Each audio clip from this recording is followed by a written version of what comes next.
Bonjour, bienvenue à toutes, bienvenue à tous pour notre Connecting Day organisé par le studio d'Ubisoft Bordeaux. Je suis Anne Delmas, la responsable recrutement du studio. Comme vous aviez pu le voir en vous inscrivant, cette journée va être dédiée à la fois à vous partager la stratégie de notre studio et particulièrement revenir sur un pan différent du studio. Quand on pense à nous, on pense aux jeux vidéo, à la production de jeux. Mais ce n'est pas que ça. On a plus d'une centaine de collaborateurs qui travaillent sur des projets tech. Voilà, donc vous aurez l'occasion d'en savoir un petit peu plus en suivant. Donc vous allez avoir une introduction par Julien Mailleux, notre directeur, dans quelques minutes, qui va revenir sur la présentation de notre studio, vous donner un peu plus d'informations sur Ubisoft Bordeaux. Ensuite, vous aurez donc un talk animé par 4 personnes sur la super résolution et ses applications dans le jeu vidéo et le game streaming. On fera un petit break et ensuite, on vous présentera 3 projets qu'on avait à cœur de vous présenter aujourd'hui. Donc notre projet Anvil Pipeline, donc Game Engine. Ensuite, on reviendra sur l'équipe streaming et on reviendra aussi sur un projet en création, Social Platform, qui sera présenté par Julia Guillemot en fin de talk. Et on prendra tout au long de la conférence et de la matinée vos questions. Donc n'hésitez pas à tout moment à poser des questions. On a des temps de Q&A à chaque fois. Donc l'idée, sujet recrutement, plus tech, nos experts seront là pour vous répondre. Et puis pour ceux que nous avons pu inviter l'après-midi, malheureusement on ne pouvait pas inviter tout le monde. Donc pour certains d'entre vous, on continuera nos échanges l'après-midi autour de tables rondes et au travers d'entretiens. Et pour ceux qu'on n'aura pas la chance de voir cet après-midi, on organisera d'autres événements plus tard dans l'année pour pouvoir vous rencontrer, des after-work. Voilà. Donc on vous recontactera si vous êtes toujours intéressé pour venir nous voir. On vous recontactera un petit peu plus tard dans l'année pour vous convier à nos événements. Puis sinon, pour ceux que ça intéresse d'en savoir plus, n'hésitez pas à nous suivre sur nos réseaux sociaux. On reviendra sur cette journée, particulièrement en plus dans quelques jours sur nos différents réseaux. Donc n'hésitez pas à nous suivre à ce moment-là. Et je vous remercie une nouvelle fois de participer ce matin. Et j'en profite aussi pour remercier les équipes et les experts qui se prêtent à l'organisation de cette journée. Voilà, je vous souhaite une très belle journée. Bonjour, merci Olivier. Bonjour à toutes et à tous, je suis Julien Mailleux, je suis le Managing Director d'Ubisoft Bordeaux et je suis ravi d'être là pour ce Connecting Day et je vous remercie d'être nombreux à cette présentation. Alors, c'est un peu dans le playbook des pitchs, on dit toujours qu'on est ravi d'être là. On dit rarement pourquoi, parce qu'on passe sur un slide où il y a beaucoup de chiffres et puis on dit c'est formidable le jeu vidéo. Je vais quand même vous dire pourquoi. Le truc, c'est que je suis ravi parce que ça fait très longtemps qu'on n'avait pas fait ce type d'événement. On l'avait fait en digital, voilà, mais là on a un événement hybride. Et puis, vous le savez pas, mais c'est comme ça qu'on a beaucoup construit le studio, avec ce type d'événement de connexion, de partage et de recrutement. Donc c'est top pour à la fois les équipes de recrutement, pour les équipes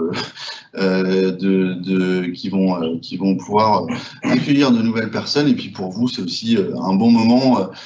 Ceux qui ont vécu ces moments-là il y a 4 ans, il y a 5 ans maintenant à l'ouverture du studio, s'en rappellent encore. Ça fait une espèce de petite promotion qui ont vécu les mêmes moments, donc c'est vraiment top. Et là, je passe au moment de vous expliquer ce qu'est exactement le jeu vidéo et dans quelle industrie vous allez rentrer si vous le souhaitez.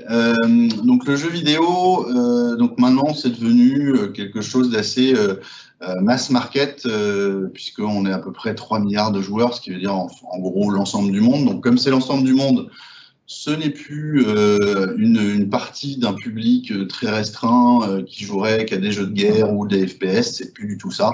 50% des joueurs sont des joueuses. C'est devenu la première industrie culturelle du monde. Alors bon, très sincèrement, les chiffres c'est intéressant. Dans la première industrie culturelle du monde, on met aussi nous le prix des consoles, donc je sais pas, c'est pas tellement le sujet, mais en tout cas, ce qui est important, c'est que c'est devenu un secteur dont on parle, qui a un impact assez fort sur toute la pop culture, et j'imagine que vous avez beaucoup en référence des jeux, des moments de jeu qui sont devenus vraiment partie entière de notre culture commune. Et c'est fait dans des studios comme le nôtre. Notamment c'est fait par une entreprise qui s'appelle Ubisoft, qui a été créée en 1986 alors par les cinq frères Guillemot. Alors pour votre info, c'est le 4e en partant de la gauche qui est encore à la tête, c'est-à-dire Yves, qui est encore le président et le président directeur général d'Ubisoft, encore en ce moment. Donc on est le premier éditeur mondial, premier éditeur français, pardon, premier éditeur européen, 3e dans le monde, à peu près 2 milliards de chiffre d'affaires. Et ce qui est surtout important, c'est qu'on a 3 grandes forces qui expliquent ce succès depuis 30 ans d'Ubisoft. D'abord, c'est notre présence internationale et nos talents. C'est quelque chose qui est très recherché. J'imagine que si vous êtes un peu renseigné sur l'industrie, sur ce qui s'y passe, vous avez vu qu'en ce moment, il y a des consolidations, vous avez Microsoft qui achète Activision. Le fait d'avoir une capacité créative aussi forte, c'est vraiment ce qui fait la valeur d'Ubisoft. Donc notre capacité à avoir des équipes qui sont distribuées dans le monde, à pouvoir travailler tous ensemble, c'est ce qui nous permet d'être un des leaders mondiaux. Donc vous le voyez, on est 20 000, on est répartis à peu près partout dans le monde. Alors il y a quelques pays ou quelques endroits qui sont pas complètement couverts. Effectivement, ça regroupe encore une géographie qui était plus console parce que donc plus du nord. Maintenant avec le mobile, on a plus tendance à ouvrir des studios aussi dans des pays un peu plus émergents. On a ouvert le dernier studio en date qu'on a ouvert, c'est Da Nang, en l'occurrence au Vietnam. Donc voilà, c'est évidemment nos équipes doivent faire des jeux pour l'ensemble du monde, donc représentent l'ensemble du monde. Donc on a 94 nationalités. On a une diversité, ce qui fait la richesse de nos équipes importantes dans les studios à travers le monde. Ce qui fait aussi notre force, c'est notre capacité à avoir créé des marques en propre qui appartiennent à Ubisoft, qui sont désormais parmi les plus grosses marques de jeux vidéo. Donc je ne vais pas vous citer toutes les marques là, qui sont toutes des marques qu'on appelle multimillionnaires, c'est-à-dire que quand on fait une itération, il y a plusieurs millions de gens qui s'y intéressent et qui vont y jouer. Si on parle d'une des plus grosses marques vraiment iconiques d'Ubisoft, c'est Assassin's Creed. Assassin's Creed, c'est le jeu open world qui avait un peu lancé le principe de l'open world d'ailleurs, qui est historique. Et j'en parle parce que ça démontre un peu ce qu'Ubisoft fait régulièrement avec ses jeux. C'est-à-dire notre volonté, c'est d'aller au-delà du divertissement. C'est-à-dire on va faire des jeux. On fait pas de l'éducatif, mais on va. Donc c'est à la fois fun, mais on essaye d'apprendre quelque chose en plus. Donc dans Assassin, vous allez découvrir l'Égypte antique, vous allez découvrir la Grèce antique, vous allez découvrir, si vous regardez le dernier, l'univers des Vikings. Et si même on avait poussé le bouchon jusqu'à enlever le gameplay dans le côté un petit peu assassin d'Assassin's Creed pour en faire quelque chose de très culturel. C'est quelque chose qui est utilisé dans les universités par les profs.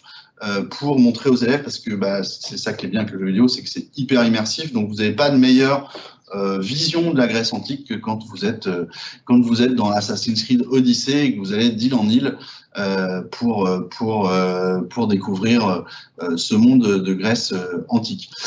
Et puis après, je vais parler des marques qu'on connaît mieux et qui sont plus proches de nous parce que faites en France et dans les studios français, vous avez Just Dance qui est la plus grosse marque de danse, et ce qui démontre un peu la diversité du catalogue d'Ubisoft, des marques d'Ubisoft. c'est quelque chose de très différent d'Assassin's Creed évidemment.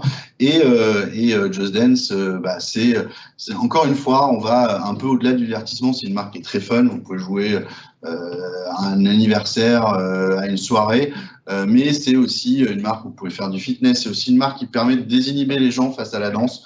Je peux vous dire que j'ai fait moi-même l'expérience. C'est quand même plus facile d'aller danser directement face à un coach que de se retrouver dans une soirée et puis de se mettre à danser forcément. Donc là, vous regardez le coach, tout le monde regarde un peu le coach, et puis à la fin, ça lance la soirée comme ça.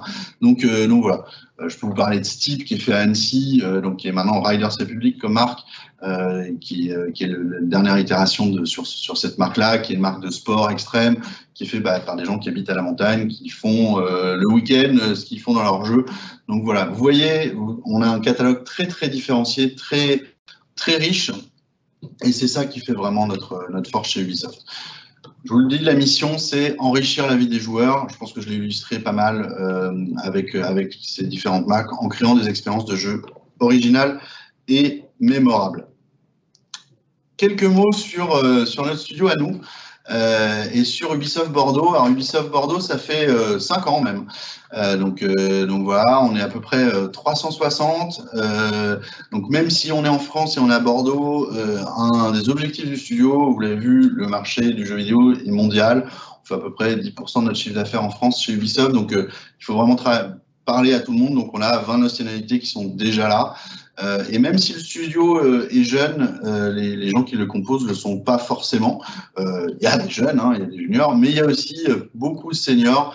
Et notamment, je pense, dans les équipes tech, vous avez beaucoup de gens avec beaucoup d'expérience qui pourront, qui peuvent à la fois onboarder sur le côté jeux vidéo et qui peuvent aussi apprendre beaucoup de choses à ceux qui rentrent sur le marché du travail. Notre moyenne d'âge, c'est à peu près 33 ans. Ça grandit un peu tous les ans, mais ça reste à peu près stable dans ces eaux-là. Le positionnement du studio, on est persuadé depuis qu'on a créé ce studio qu'on peut devenir un studio leader en Europe. Si vous regardez les autres studios d'Ubisoft en massive, c'est dans une ville qui s'appelle Malmö, qui est en Suède, qui est top, qui est un des plus gros et un des plus beaux studios d'Ubisoft désormais, qui est en charge de marques comme The Division, comme Star Wars, comme beaucoup de choses. Et donc c'est vraiment un studio qui s'est créé. On n'a pas forcément besoin d'être à Montréal, à New York, à Los Angeles, même si les gros leaders mondiaux sont souvent dans ce type de ville. On peut être dans une ville comme Bordeaux, et Bordeaux a tous les atouts d'attraction. Dans le studio, maintenant, on a beaucoup de marques et on a beaucoup d'atouts qui nous permettent de pouvoir se dire que à court moyen terme, on peut devenir un leader en Europe. On a structuré le studio autour de 3 grandes branches. Une qui est la stratégie principale d'Ubisoft, les quadruples A. Donc là-dessus, on travaille sur la plus grosse marque sur une des plus grosses marques d'Ubisoft, sur Assassin's Creed. Donc on a cette chance-là de pouvoir être un des studios dans le réseau de cette marque. Si vous suivez la marque, c'est nous qui avons sorti le dernier DLC sur Assassin's Creed Valhalla, qui s'appelle La colère des druides, que je ne dirai pas en anglais parce que c'est absolument affreux à dire, mais voilà. On a une deuxième et on travaille aussi sur d'autres jeux. Si vous connaissez Beyond Good and Evil, on travaille sur la prochaine itération de Beyond Good and Evil, et ceux qui aiment le jeu vidéo savent que c'est un produit iconique, et là-dessus on a une 50aine de personnes qui travaillent là-dessus au studio. On a une deuxième partie, c'est ce qu'on appelle innovation, qui sont des jeux qui sont plus petits, plus focus, avec des équipes, un gros triple A, c'est quand même plusieurs centaines de personnes pendant plusieurs années, dans 5, 6, 7, 8 studios. Là, le but de nos projets d'innovation, c'est d'être sur des produits qui sont un petit peu différents, qui peuvent se permettre d'innover beaucoup plus que ce qu'on peut faire dans des gros bateaux. Et donc c'est ça qui fait un peu le sel et la différence de nos studios par rapport à d'autres en France. Et la troisième branche, et c'est celle qui va vous intéresser le plus aujourd'hui, C'est la branche tech. Vous le savez, le jeu vidéo, c'est l'alliance de la créativité et de la technologie. Vous faites pas un bon jeu si vous n'êtes pas très solide sur votre tech. Il n'y a pas un seul des jeux de l'industrie qui sont sortis ces dernières années où il n'y avait pas un breakthrough technologique qui peut aussi s'allier avec un breakthrough design ou artistique. Avoir un super rendu ou avoir un design extrêmement innovant, c'est hyper important. Mais il y a souvent à la base la technologie qui permet ça. Et donc dans cette branche tech, on range 3 équipes, dont 2 qui vont vous intéresser plus particulièrement ce matin. Donc Online Services. Donc Online Services, ça va être toutes les équipes qui vont travailler sur la plateforme. C'est assez bien fait, de services online d'Ubisoft. Donc voilà. Dans ces équipes-là, on a en plus une spécialisation. On a des équipes qui travaillent sur la plateforme sociale, mais on a en plus des équipes qui, je pense que vous le savez, puisque c'est un des angles de ce Connecting Day, qui travaille sur tout ce qui va être streaming, qui dirigeait ce département par Philippe Dias, et donc ça fait partie des gens qui vont vous parler incessamment sous peu. On a un autre département qui s'appelle La Forge, et ça, on est aussi très fiers d'avoir créé ça. C'est le dernier département tech qu'on a créé, qui en fait est la frontière entre Ubisoft et le monde académique. Donc c'est vraiment un département dont le but est de créer de l'innovation. Donc vous avez vu, on est quand même assez centré sur l'innovation à Ubisoft Bordeaux. Donc le but, lui, ça va être de travailler avec des chercheurs, de travailler avec des labos. De travailler avec des labos, de travailler avec tout ce que la recherche peut produire en France. C'est un département qui avait d'abord été créé à Montréal, puis à Toronto, et ensuite qui s'est créé en France depuis Bordeaux. Et donc on a désormais une dizaine de projets de recherche qui sont lancés sur ce département. Et évidemment, c'est pas un département qui vit en vase clos. Un des premiers projets, c'est notamment avec les services et le département streaming d'Ubisoft Bordeaux, parce que quand vous n'êtes pas très loin, c'est top de pouvoir avoir un pipeline d'innovation qui soit plus rapide et plus fort. Enfin, Anvil Pipeline, c'est le dernier département tech qu'on a au studio. Ça fait partie de la stratégie d'Ubisoft de se concentrer sur certaines tech. Anvil, en gros, c'est le moteur d'Assassin, c'est le moteur de Rainbow Six, donc c'est le moteur de nos 2 plus grosses marques chez Ubisoft. Par contre, c'est un moteur qui était sur énormément de branches, énormément de marques. Donc on a des équipes qui vont désormais travailler ensemble à travers le monde pour créer un pipeline Anvil, donc qui soit moins centré sur les jeux, mais plus sur le pipeline. Et on a une vingtaine de personnes qui travaillent sur ce sujet-là à Bordeaux, et c'est une équipe qui va évidemment qui va être amenée à croître, surtout après aujourd'hui, j'espère. Voilà, c'était à peu près tout ce que je voulais vous dire. Je vous remercie encore de nous suivre ce matin. Je vous laisse dans les meilleures mains. Je ne sais pas qui commence, mais je vous laisse dans les meilleures mains possibles, et je vous souhaite une excellente journée. Merci à tous et toutes.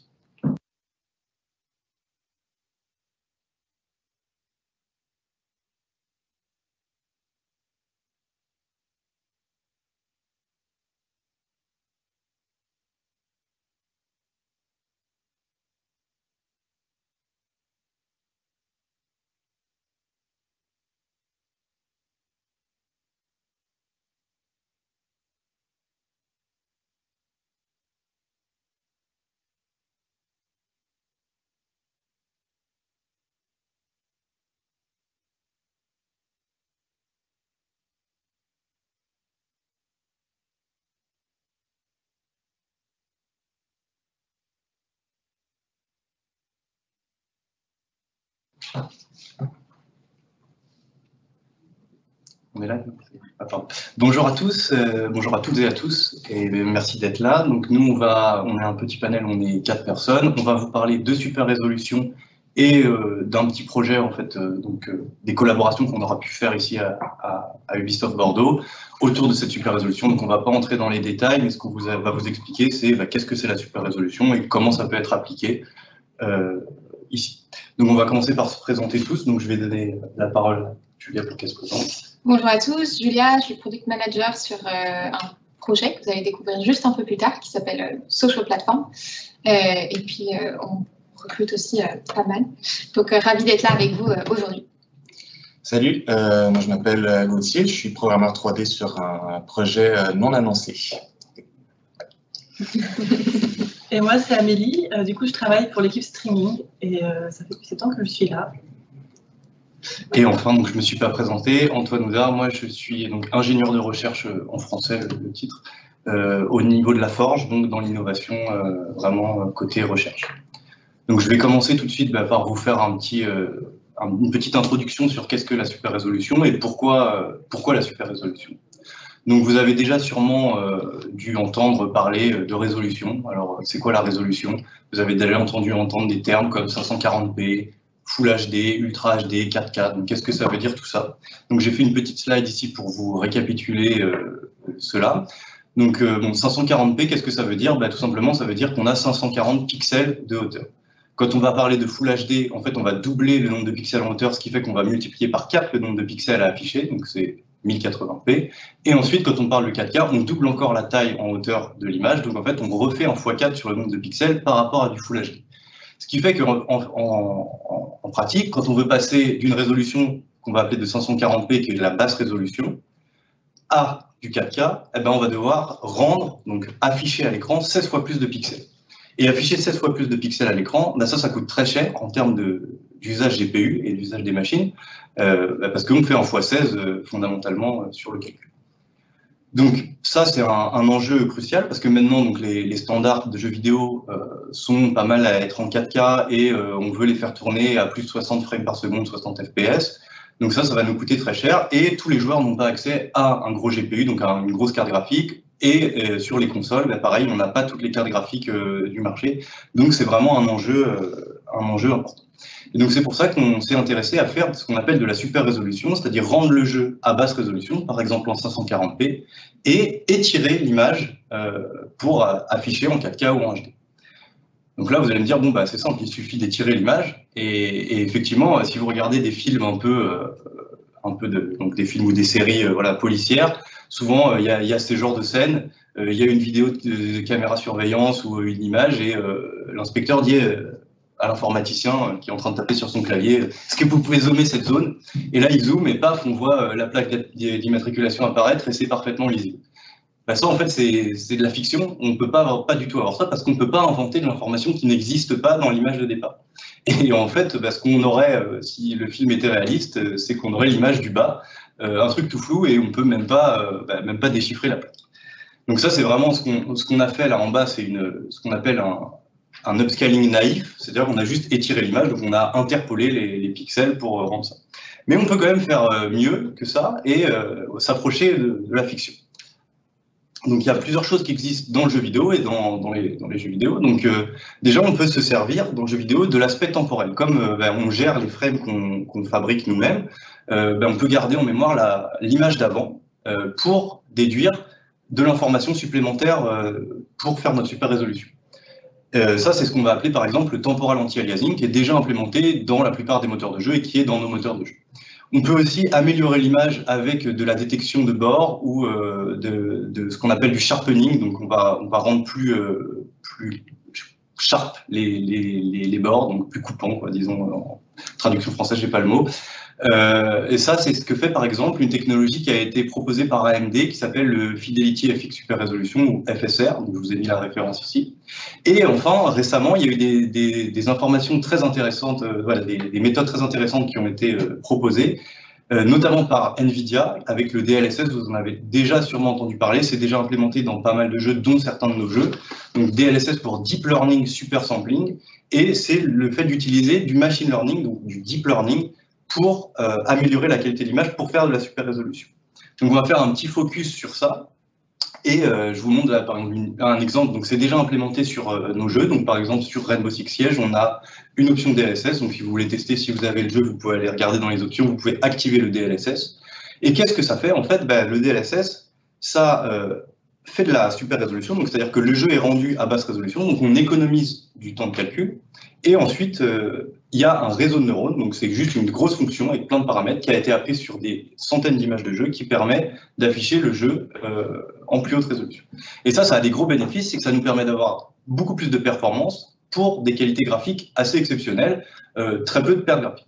Le problème, c'est que cette solution de NVIDIA, elle est dépendante de leur carte graphique, elle dépend de leur hardware, donc ça marche que sur les cartes NVIDIA, donc on ne peut pas l'utiliser par exemple sur les consoles, et on a besoin de patcher nos jeux, donc on est obligé, nous, d'être en relation avec NVIDIA pour faire des échanges, pour patcher nos jeux. Et par contre, ce que ça montre, c'est que le machine learning pour faire de la super résolution, c'est vraiment une technologie qui est actuelle et qui va être le futur probablement du rendu de jeux vidéo. Et c'est pour ça qu'on s'y intéresse ici à Ubisoft, et notamment à Ubisoft Bordeaux, pour pouvoir avoir ça dans nos jeux avec une solution propre. Donc maintenant, je vais passer la parole du coup à Gauthier, qui est 3D programmeur et qui va vous parler de la super résolution dans le cas des moteurs de jeu.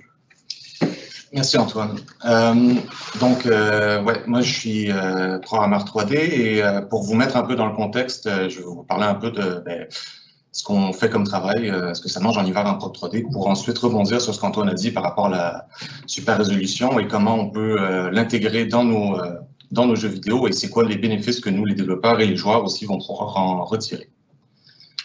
Donc, quand on crée un jeu vidéo, il y a tout un tas de personnes qui vont créer du contenu et en plus de ça, on a aussi tout un tas d'équipes de programmation qui vont travailler dessus sur les différents systèmes. On va par exemple avoir les équipes de programmation gameplay qui vont s'occuper de tout ce qui est intelligence artificielle, l'interaction avec l'environnement, par exemple ouvrir une porte, se cacher des ennemis, sauter, ce genre de choses-là.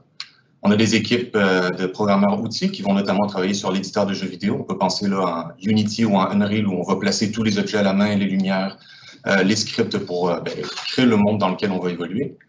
On a des équipes dites bas niveau, des équipes moteurs qui vont travailler sur tout ce qui est gestion de la mémoire, s'assurer que le jeu tourne bien sur les plateformes sur lesquelles on veut qu'il tourne, par exemple les consoles et les ordinateurs. Et finalement, on a les programmeurs 3D qui, eux, s'occupent de tout ce qui est affichage sur l'ordinateur. Donc, comme je le disais, on a tout un tas d'équipes qui créent du contenu. Par exemple, avec 3ds Max, ils vont modéliser des personnages, des objets, et leur donner aussi une apparence spécifique avec ce qu'on appelle des matériaux qui sont grosso modo des images avec des couleurs pour donner justement l'apparence à une peau, par exemple, ou l'apparence d'une table en bois qui ressemble à du bois. Et nous, notre travail, on a plusieurs défis avec ça. Il faut jongler avec toutes ces données-là pour arriver à avoir une image finale. Donc, si on regarde justement un exemple tiré de Rainbow Six Extraction, où on a une image finale en 1080p, donc c'est à peu près 2 millions de pixels. Si on résume le travail d'un prog 3D, c'est grosso modo prendre toutes les informations que j'ai nommées et ensuite attribuer une couleur spécifique à chacun de ces pixels-là. Si on dézoome un peu de ce point de vue-là et qu'on regarde justement vers où est-ce qu'on était en train de regarder, là, les lignes blanches, ça montre le point de vue de la caméra où on se trouvait. On peut voir les objets qui sont à l'écran, ce sont tous ceux qu'on a déterminés qui allaient contribuer à l'image finale. Sauf que si on dézoome encore et qu'on enlève ce mode de visualisation-là, on se rend compte que il y a beaucoup plus d'objets dans le monde. Et notre premier challenge à nous, Prog 3D, c'est justement faire tout un tas de petits calculs et de tests pour ne garder que les objets qui vont vraiment contribuer à l'image finale et ignorer tous ceux qui n'apparaissent pas dans le point de vue qu'on a. Donc ça, c'est le premier gros challenge. Et pour vous montrer un peu la complexité des mondes qu'on a, si on prend un exemple avec du point de vue de notre éditeur de jeu, Envil, avec un mode de visualisation encore qui montre la densité de géométrie de tous les objets, on a une grosse quantité d'informations à gérer. Sauf que ça, c'est pas tout, on a juste l'information géométrique, c'est ce que je vous montre en ce moment, mais on a aussi toute la partie visuelle avec les matériaux dont je parlais. Donc les matériaux, c'est encore une fois, grosso modo, des textures, où on a ici un exemple à gauche d'un rendu final et à droite de sa décomposition en différentes textures. Donc on va avoir des textures qui vont donner, par exemple, la bande au milieu, la couleur de l'objet, et d'autres textures qui vont donner des informations géométriques, comme par exemple la bande juste à droite en bleu, c'est ce qui s'appelle une normal map qui va donner l'orientation des surfaces pour que le lighting soit influencé sur l'objet.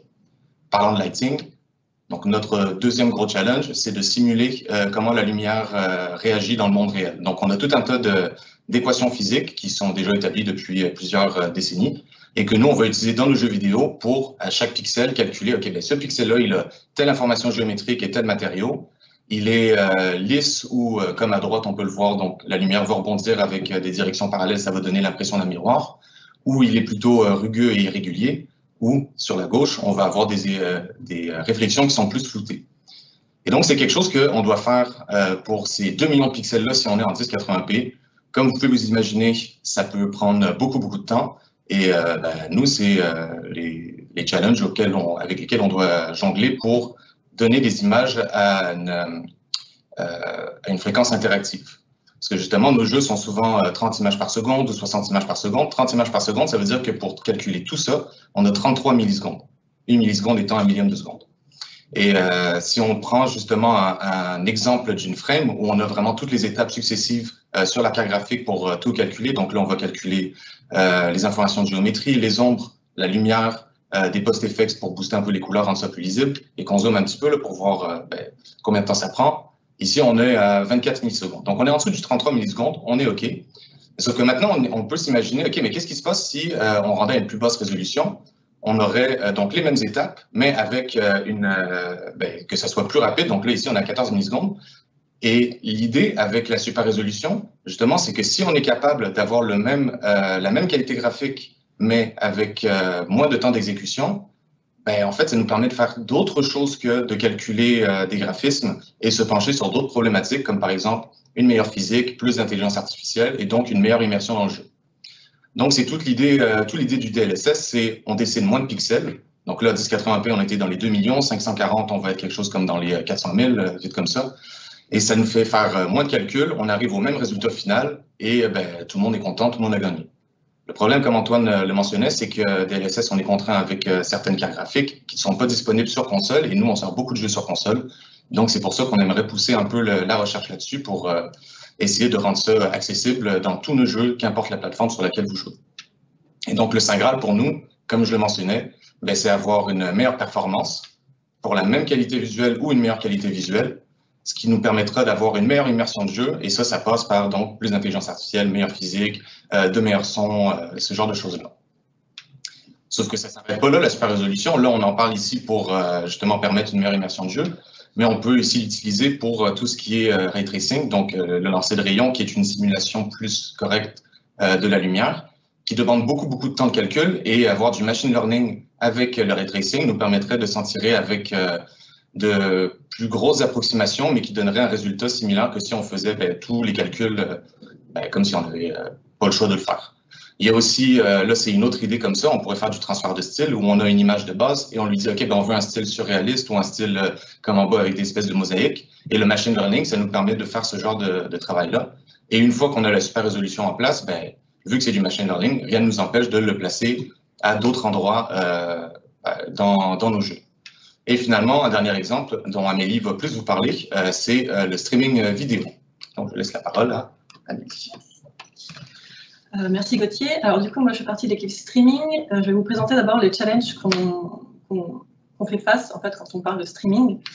Donc ce qu'il faut savoir, c'est que donc, par exemple, on va avoir comme source un serveur qui va sur le cloud, qui va être une machine physique. Et en fait, on va transmettre l'information sur un réseau et en fait, nos cibles vont être des équipements qui vont être complètement différents. Donc par exemple, on va avoir du mobile, de la console, un PC, et donc chacun de ces équipements en fait a des limitations et des limitations différentes, et on peut faire vraiment des choses différentes avec. Donc par exemple, ce qu'on peut aussi voir, c'est qu'on n'est pas obligé d'avoir le streaming. Le streaming se comportera de différentes façons en fonction de l'équipement sur lequel on va envoyer l'image. Donc, par exemple, sur un téléphone mobile, on ne va pas forcément avoir un intérêt à envoyer des images en 4K.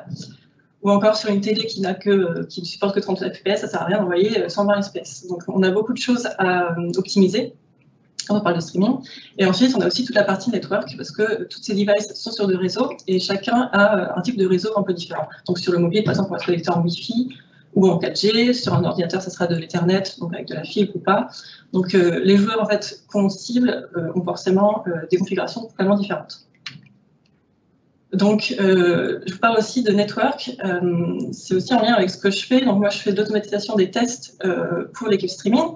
Donc ça va être tester les différentes technologies streaming sur des scénarios de tests différents.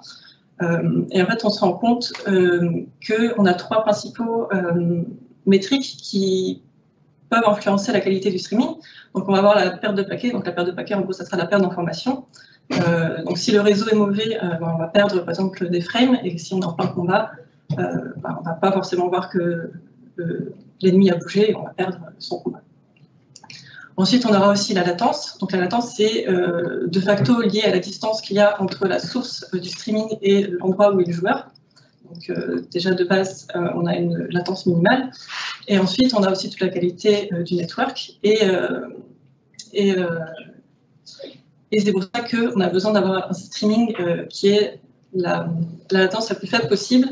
Il faut aussi savoir que dans le cadre d'Ubisoft, donc ce qu'on essaye de streamer, c'est un jeu vidéo. Et évidemment, les jeux vidéo, on a besoin d'interagir en live avec, ce qui est complètement différent d'une entreprise comme Netflix, où on peut avoir un cache. Tant que le réseau est bon, voilà, le cache se remplit. Et ensuite, quand on a une perte de paquets de réseau, on a quand même la vidéo qui continue. Et donc là, c'est vraiment un autre challenge qui est complètement différent. Et ensuite, dernier point, c'est la bande passante. Donc, pareil, en fonction de son opérateur réseau et de ce qu'on a chez soi, en fait, on a une bande passante qui est complètement différente. Donc, pareil, en fonction de si on est sur de l'Ethernet, de la DSL, tout ça, on est vraiment, toutes les cibles sont vraiment différentes. Donc, on a vraiment tout un panel de choses qu'il faut contrôler. Et donc, le but un petit peu de ce que je fais, ça va être vraiment d'essayer de trouver la meilleure optimisation qu'on peut avoir pour le réseau, toutes ces différentes métriques, pour avoir la meilleure expérience possible pour les joueurs. Et donc là où la super résolution peut être intéressante pour le streaming, donc en fait on a deux applications.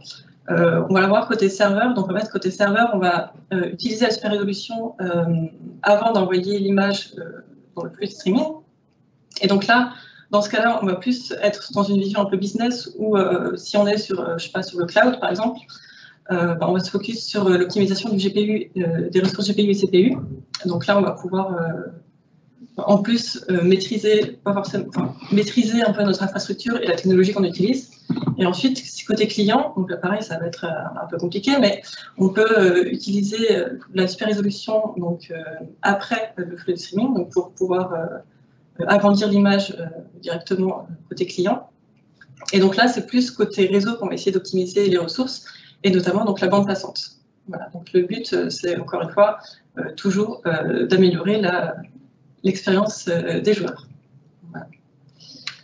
Moi, je vais laisser la main à Julia qui va vous présenter son projet. Merci beaucoup, Amélie. Donc, juste pour conclure un peu sur le côté produit de cette application de la super résolution, ce qu'on voit, c'est que de plus en plus dans le jeu vidéo, on ajoute tout un côté social, d'expérience sociale qui permet de se rencontrer, de socialiser. De plus en plus, les gens utilisent les jeux vidéo justement aussi comme des espaces d'expérience sociale. Et on voit en plus donc, vraiment ce trend du streaming qui permet de jouer de partout, sur tous les différents devices, avec justement tous ces enjeux de CPU et de GPU qu'on a pu évoquer. Concrètement, quand on ajoute les deux, beaucoup de personnes appelleraient ça le métavers, être capable de pouvoir jouer de n'importe où, avec ses amis, sur n'importe quelle plateforme, de pouvoir se rencontrer dans des mondes en ligne. Nous, chez Ubisoft, on n'appelle pas tout à fait ça le métavers, mais on a déjà commencé justement toute cette partie streaming qui nous permet justement d'être accessible sur toutes les plateformes. Donc, dans le futur, le but, c'est vraiment d'être capable de jouer à n'importe quel jeu AAA sur un ordinateur basique, sur une mobile, sur tablette, justement grâce au streaming, avec cet enjeu de super résolution justement pour avoir tout de même tout ce rendu-là dans le cloud. Et puis après, de pouvoir rajouter cette expérience sociale qu'on a déjà dans nos jeux, et de pouvoir pousser ces expériences sociales. Alors forcément, il y a encore d'autres enjeux qui sont apportés, puisque souvent quand on parle d'expérience sociale, on rajoute du chat, on rajoute de l'audio, on rajoute de la vidéo, tout ça déjà a une expérience qui est streamée, d'où l'importance de vraiment pouvoir optimiser grâce à la super résolution et plein d'autres méthodes qui sont mises en place. J'aurai l'occasion de vous raconter un petit peu plus ce qu'on fait du côté social platform un petit peu plus tard. Mais pour l'instant, je vais redonner la parole à Antoine pour finir et prendre toutes vos questions. Merci. Et merci à vous trois pour ces présentations. Et j'espère que ça vous a intéressé. Donc maintenant, ce que l'on va faire, c'est qu'on va prendre un temps pour répondre à toutes vos questions. Donc j'espère qu'elles seront nombreuses, que vous avez plein de questions à nous poser et que ça va être interactif. Donc l'idée, c'est que voilà, vous nous posez les questions, puis nous, on va discuter autour de ces questions. Ça peut être des questions un peu ouvertes si vous voulez, ça peut être des questions très précises. Voilà, on essaiera d'y répondre ensemble, de discuter autour de ça, revenir sur des points si vous avez des choses qui vous intéressent. Donc n'hésitez pas, postez vos questions dans le chat et donnez-nous. Merci beaucoup. Alors on a une première question qui vous a été posée, qui concerne plutôt de la forge.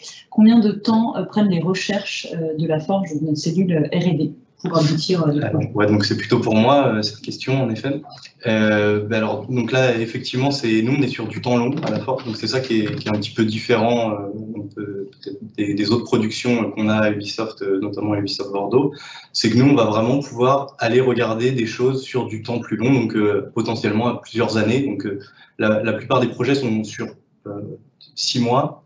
On commence à faire des recherches. Au bout de 6 mois, si on a quelque chose d'un peu intéressant, on va proposer un premier prototype. Et ce premier prototype, derrière, on va pouvoir convaincre les gens de venir travailler avec nous donc dans les productions. Et c'est ce qu'on fait un peu, notamment avec cette première collaboration avec le streaming, pour essayer de venir amener ça dans les productions. Mais nous, on est vraiment, enfin moi en tout cas, mon travail du côté La Forge, c'est vraiment d'être sur ce temps long de prototypage. Donc on va aller chercher des choses. Voilà, ça peut s'étendre sur même des années après le projet. Donc là, le projet vient d'être lancé. On est vraiment sur quelque chose de plus long terme. Super, merci beaucoup Antoine. On a une autre question. Vous parliez tout à l'heure de ray tracing. Est-ce que ce n'est pas hyper coûteux? Oui, oui, carrément. En fait, justement, c'est ça le truc, c'est que si on veut faire du lighting qui est réaliste, comment la lumière réagit vraiment, c'est que pour chaque pixel, il va nous falloir plusieurs rayons pour essayer de atteindre toutes les orientations de surface possibles. Et si on faisait ça juste de manière naïve, donc vraiment, on balance tout un tas de rayons, la carte graphique serait à genoux, on ne pourrait jamais jouer. Et l'idée, justement, qu'on a avec, entre autres, le machine learning et le ray tracing en général, c'est qu'on veut lancer un nombre minimal de rayons par pixel, mais ça va nous donner une image qui est très bruitée au final. Et avec du machine learning, on est capable de débruiter cette image-là pour essayer de reconstruire des informations qui sont cohérentes spatialement avec le reste des pixels. Et ça serait le gros avantage d'avoir du machine learning dans nos jeux pour aider ce ray tracing-là. Et si je peux rebondir sur ça, c'est clairement un sujet de recherche très actuel. Donc c'est-à-dire que nous aussi, à La Forge, on s'intéresse beaucoup à ça. Il y a beaucoup de papiers du monde académique, de papiers scientifiques qui traitent du sujet.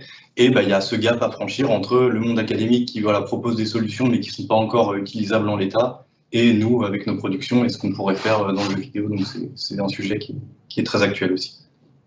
Top, merci pour vos réponses. On a une question peut-être plus pour Julia. Côté social, envisagez-vous de créer le canal sur le Discord? Le canal sur le Discord? Le canal, tout à fait. Peut-être la question n'est pas très claire. Nous, de notre côté, le but du social, c'est de pouvoir proposer à nos joueurs des expériences où ils peuvent se retrouver justement entre amis pour jouer à des expériences Ubisoft. Alors, il y a des expériences qui sont déjà multijoueurs, il y a des expériences qui sont pour l'instant des expériences solo, mais de pouvoir déjà, rien que sur ces expériences solo, pouvoir organiser des communautés, ce qu'on fait déjà sur des plateformes comme Discord, mais aussi pouvoir permettre à différents membres des communautés de pouvoir se retrouver sur des plateformes sociales qu'on est en train de développer. Si ça ne répond pas à la question, n'hésitez pas à mettre un peu plus d'informations, puis on pourra reprendre la question plus tard. Très bien, merci beaucoup. Comment est géré l'infra d'un jeu en stream? Un seul gros serveur dédié à des tâches spécifiques? Comment les inputs sont gérés? Alors l'infrastructure, ça va dépendre vraiment du type de...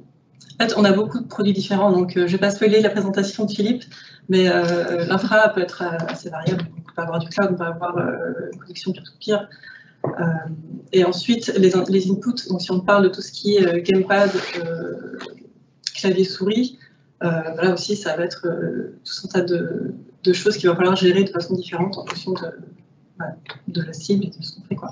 Donc, c'est un grand sujet. Pour rebondir sur une autre question, autour justement des data aussi, travaillez-vous également sur du streaming en peer-to-peer? Oui. Réponse concise. Ok.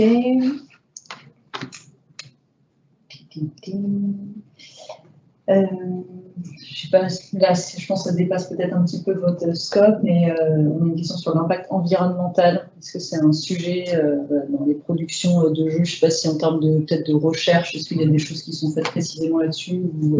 Justement, moi, c'est quelque chose auquel je pensais, mais bon, voilà, je me suis dit que je soumettrais l'idée, c'est que la super résolution, elle peut être utilisée justement pour réduire le coût énergétique.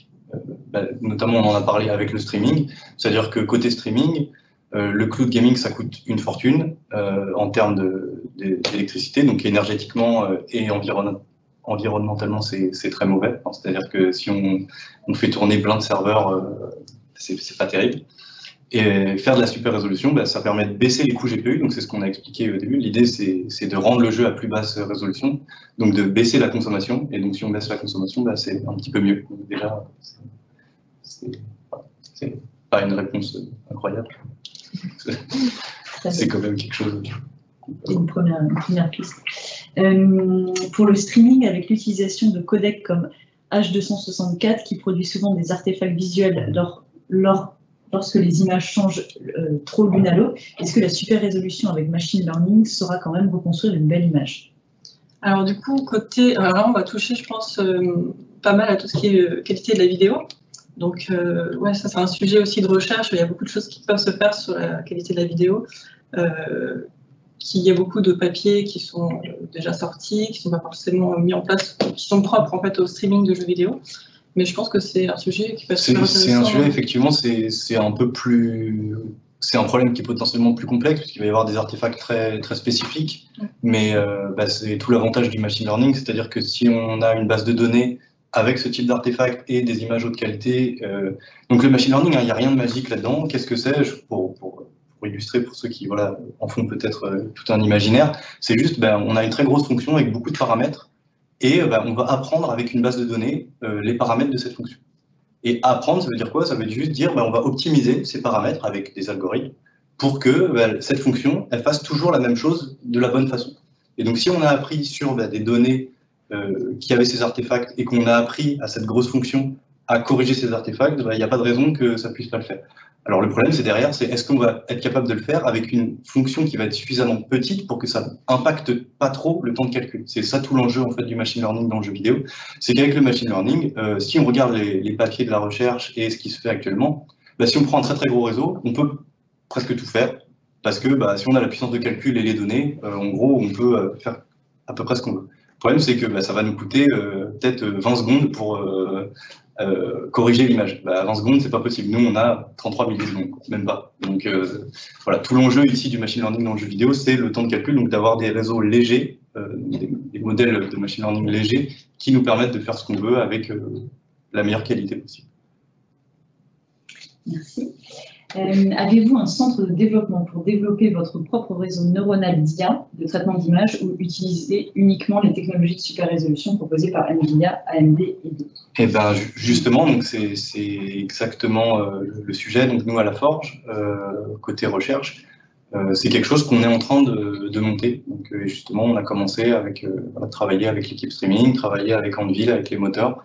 Et l'idée, c'est qu'on aimerait bien avoir notre propre technologie. Pour l'instant, c'est très pratique d'utiliser la technologie de NVIDIA qui marche très bien, mais comme on a dit, là, les grosses difficultés qu'on a, c'est que nous, on sort des jeux sur console, et pour avoir accès à cette technologie sur console, c'est pas possible, puisqu'elle est dépendante des cartes NVIDIA, cette technologie NVIDIA.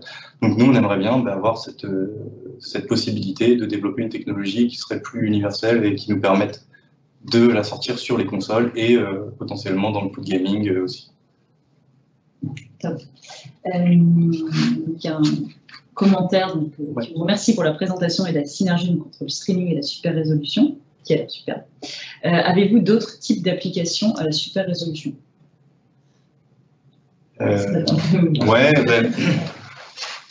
D'autres types d'applications, c'est-à-dire qu'on peut, enfin comme on l'a dit, il y a aussi l'application directement dans le moteur de jeu. Donc pour l'utilisateur, si vous avez en tant que joueur pas un bon PC et que vous voulez jouer au dernier jeu Assassin en bonne qualité, la super résolution peut être une option pour pas trop faire de compromis sur la qualité, tout en ayant un PC moins haut de gamme, quoi.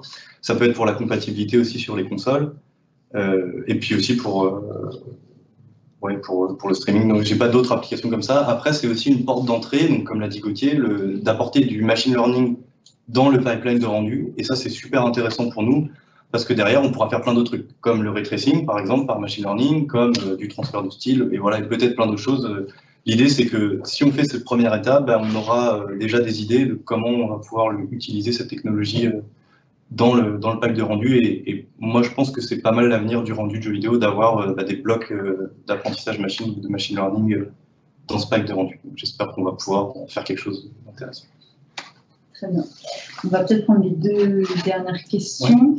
Avec le Steam Deck, son succès et l'arrivée par la grande porte de Linux dans le monde des joueurs, est-il prévu d'adapter le moteur de jeu d'Ubisoft et outils associés vers cette plateforme de façon native ou via des couches d'abstraction?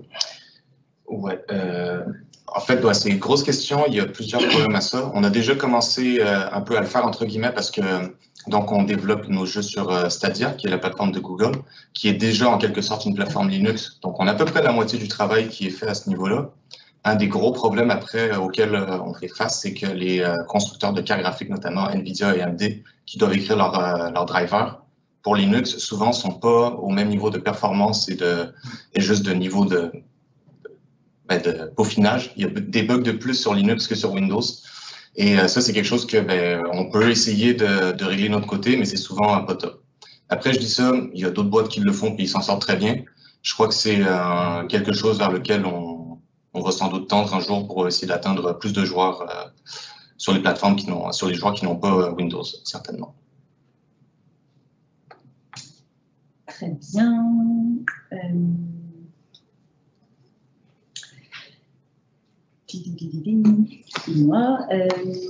Est-ce que vous avez intégré et développé des accessoires de type mocap en lien avec vos techs pour le streaming, entre autres? Alors, ça pourrait être intéressant, c'est-à-dire que je ne suis pas sûr de comprendre complètement la question, mais ce serait de capter potentiellement pour tout ce qui est, si on a une caméra, capter des mouvements et peut-être les retranscrire avec un avatar dans le jeu, ce genre de choses, c'est des choses auxquelles on a pensé qui pourrait très bien être quelque chose à l'avenir. À la Forge Montréal, c'est un travail sur lequel ils travaillent. Un sujet sur lequel ils travaillent également, parce qu'il y a des gros studios de mocap. Alors à Montréal, pas que, il y en a aussi à Paris et dans d'autres studios. Et il y a beaucoup justement de machine learning qui est développé de ce côté-là pour pouvoir prendre notamment tout ce qui est tous les résultats de la mocap et après pouvoir, ça crée souvent beaucoup de bruit. Il y a des points qui ne sont pas censés être là, des points qui ont été captés. Et maintenant, grâce au travail qu'ils ont fait sur les 2 dernières années en recherche, notamment, ça leur permet de pouvoir nettoyer tous ces points, pas à la main, mais justement juste avec du machine learning, ce qui facilite, ce qui divise par 2 en fait le travail, le temps de nettoyage par rapport au moment où on prend la mocap et entre le moment où elle est disponible et prête après à être animée ou à être réutilisée dans ton jeu. Donc l'application au streaming, après les jeux peuvent être streamés, donc c'est surtout ce pipeline-là. Mais c'est vrai qu'il y a déjà de la recherche qui se passe pas mal de ce côté-là. Très bien, merci beaucoup. Allez, on va prendre une dernière question. Donc Google a lancé il y a quelques mois une offre de licensing B2B de sa technologie de streaming sous-jacente à Stadia. Quel est le positionnement, quel est votre avis par rapport à cette technologie? Peut-être qu'on laissera Philippe répondre peut-être tout à l'heure. Nous, on a pas de... La suite après la pause. On va poser la question, on y répond tout ça. Ça marche. Merci. C'est bon, ouais, c'est plus d'une question. Bon, merci à tous d'avoir suivi cette présentation et puis merci à tous les présentateurs. Et puis au plaisir de vous présenter les différents projets juste après la pause. On va prendre 10 minutes de pause Et on va pouvoir revenir sur toute la présentation des projets. Vous allez en apprendre plus sur OnBuild Pipeline, sur toute l'équipe streaming et sur le projet de Social Platform. Merci à tous. Merci.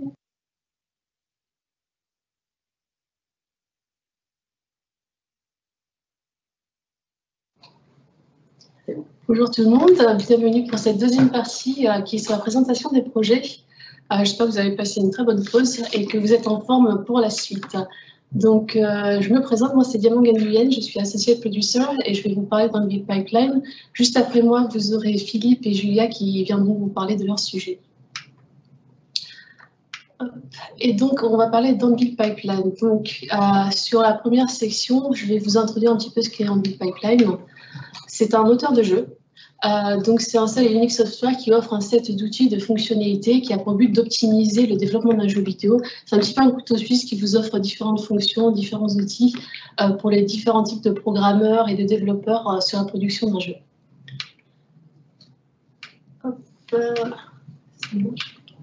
Donc là, je vais vous montrer les différentes couches qu'il y a. Donc, tout en bas, vous avez les constructeurs qui ont différents appareils. Donc, vous avez les consoles, les mobiles et les PC. Chacun ont leur propre SDK, donc Software Development Kit, qui ont un système d'exploitation qu'il faut prendre en compte lorsqu'on développe un moteur et aussi un jeu. Avec Ubisoft, vous avez 3 couches. Donc, vous avez le moteur qui est commun à tous les jeux, avec des outils qui vont permettre de développer la partie physique, audio, online et rendu. Ensuite, vous avez une partie qui est plus spécifique au jeu, avec les données, les assets et le gameplay. Alors, OnBuild Pipeline, ça a été créé en 2004. Ça a été créé pour le premier Assassin's Creed. Il y a 24 jeux qui sont sortis depuis 2007 avec ce moteur de jeu. Donc, vous avez toute la série des Assassin's Creed, vous avez Prince of Persia, vous avez les Tom Clancy avec les Rainbow Six et beaucoup d'autres jeux. Donc, vous pouvez voir, c'est vraiment différents styles de jeux. Donc, ça peut être de l'action, de l'aventure, ça peut être du mode solo, du mode multi, ça peut être des open world. Vraiment, on essaie de toucher tous les styles. Et aujourd'hui, on a une dizaine de jeux qui sont en développement. Donc, en OnBuild Pipeline, on se retrouve sur des objectifs et des valeurs qui sont communes. Donc, au niveau des objectifs, vous avez ce qui est économie de partage, parce qu'aujourd'hui, on voudrait faire en sorte que les productions partagent entre elles le moteur de jeu pour qu'ils puissent aussi délivrer sur les 2 autres objectifs qui sont débloquer la créativité et itérer rapidement. Si la production n'a pas ce souci du moteur de jeu, elle peut vraiment se focaliser sur avoir une très bonne créativité dans sa production de jeux vidéo et itérer de manière assez rapide et éviter les retards dans la production. Et ces objectifs-là, pour les atteindre, on a 4 valeurs qui sont essentielles dans OnBuild Pipeline. Vous avez la collaboration, que ce soit au sein de la même équipe, que ce soit entre les différents studios, parce qu'on ne travaille pas seulement de notre côté. On peut avoir des studios qui collaborent ensemble, donc ça peut être Bordeaux, Montréal et Singapour. Vous avez aussi des studios comme Mumbai, vous avez des studios au Royaume-Uni et beaucoup d'autres pays. Donc c'est vraiment une collaboration qui est à l'international. Les autres valeurs sont l'innovation, la qualité et l'efficacité. Donc ça, je ne vais pas forcément beaucoup à le détailler. Je pense que ça a du sens. La deuxième section pour la présentation d'OnBuild, c'est le studio de Bordeaux. C'est pourquoi vous êtes intéressés aujourd'hui. On a une équipe qui est polyvalente. Donc depuis 2020, le studio de Bordeaux a décidé de rejoindre OnBuild Pipeline et de participer à l'effort pour le développement de ce moteur de jeu. C'est une transition qui était logique parce qu'on avait les mêmes valeurs et on voulait atteindre les mêmes objectifs qu'OnBuild. Donc aujourd'hui, on a à peu près 21 personnes dans l'équipe et c'est une équipe qui grandit encore aujourd'hui. À la fin de la présentation des projets, on vous parlera des postes qui sont ouverts, donc accrochez-vous, ça va venir. Donc, dans notre équipe, aujourd'hui, on a des programmeurs 3D comme Gauthier, par exemple.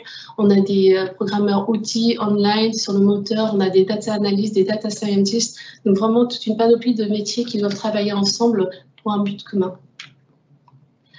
Encore une fois, c'est une équipe qui collabore avec des studios du monde entier. Par exemple, sur nos projets que je vais vous présenter un petit peu après dans le OnBuild Pipeline, on collabore avec des studios comme Singapour, Montréal, Québec City. Alors, on a des projets variés, donc on a les 4 projets sur lesquels on est lead. On a ce qui est QA Automation, donc Quality Assurance. Là-dessus, on essaie d'implémenter des tests automatisés pour améliorer la qualité des jeux vidéo et aussi améliorer l'expérience des développeurs. Pour cela, on développe différents types de frameworks de tests, on écrit des tests, on développe une communauté de tests avec les différentes équipes de production et on les aide aussi dans la manière dont ils implémentent les tests tout au long de leur production. On a ce qui émerge de data, parce que ça va permettre, quand vous avez plusieurs programmeurs qui travaillent sur la même version, de travailler chacun de leur côté, et quand on fait un merge des données, vous savez quelles sont les différences et quelle version garder, par exemple, surtout s'il y a des conflits. Donc, il y a une interface qui permet de gérer ces conflits. La monétisation, je pense que ça parle de soi-même, pardon.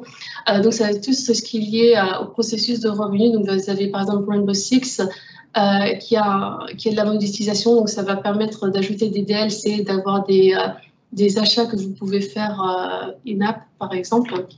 Et ensuite, on a ce qui est Performance and Profiling. Donc ça va être sur le monitoring de la performance et avoir toute l'analyse de données qui va avec afin d'améliorer la qualité des jeux. On veut mettre ça en place dès le début de la production parce que c'est assez important de voir quels sont les problèmes, que ce soit en termes de CPU, GPU, mémoire, par exemple, et d'essayer de les régler le plus tôt possible. Ensuite, on a 2 autres initiatives sur lesquelles on collabore avec d'autres studios. Donc, on a la partie terrain qui touche aux différentes couches, aux différents outils pour les artistes, et NVLCI qui est Constant Integration pour faire en sorte qu'on puisse créer différentes branches, différentes versions du code et du data. Donc là, vous avez une petite vidéo pour QA Automation. Donc, c'est un petit extrait de Ghost Recon Breakpoint. C'est au tout début de ce jeu, vous trouvez un cadavre et vous devez effectuer votre première mission et investiguer ce qui s'est passé. Donc là, on a les tests automatiques, ça vous permet de skipper un petit peu les cinématiques parce que c'est pas là où vous aurez forcément le plus de problèmes, mais essayer d'accélérer un petit peu l'exécution du jeu et du test, voir où sont potentiellement les problèmes, vous déplacer assez rapidement parce que vous pouvez par exemple vous téléporter. Et ça simule le déroulement d'une partie du scénario en mode solo. Là, sur cette vidéo, vous avez ce qui est Performance and Profiling avec un WordBot. Donc, le WordBot chez Envy Pipeline, c'est un tool automatisé qui permet de faire en sorte que c'est comme si vous étiez le joueur et vous parcourez la map du jeu et vous performez des tests tout le long pour voir un petit peu où sont les problèmes principaux. Ça permet d'avoir une certaine cartographie qui va vous mettre des points rouges, par exemple, si vous avez un endroit très particulier au cours du jeu dans la carte où vous avez des problèmes. Donc, c'est vraiment une capture qui peut être faite sur un temps donné. Par exemple, vous voulez lancer des tests pendant 5 minutes, ça dure 5 minutes. Si vous voulez le faire pendant 24 heures, c'est aussi possible. Donc, ça nous permet vraiment de faire un profiling de la performance du jeu. Et ensuite, pour finir d'ailleurs, notre dernière vidéo, c'est un extrait d'Assassin's Creed Unity qui vous montre avec le RTX On un petit peu la précision qui a été faite. Donc, ça vous permet de voir un petit peu tout ce qui est shading, tout ce qui est reflet, lumière. Là, bientôt, peut-être dans à peu près 10 secondes, vous allez voir l'ombre portée. Vous pouvez aussi voir les illuminations ambiantes en fonction de la localisation du personnage. Par exemple, s'il rentre dans un bâtiment, comment change la lumière. Donc, c'est tout ce genre de choses sur lesquelles Envy Pipeline travaille. Donc, vous avez vraiment différents projets qui veulent vraiment assister les productions dans leur développement. Et maintenant, je vais inviter Philippe pour présenter la partie streaming.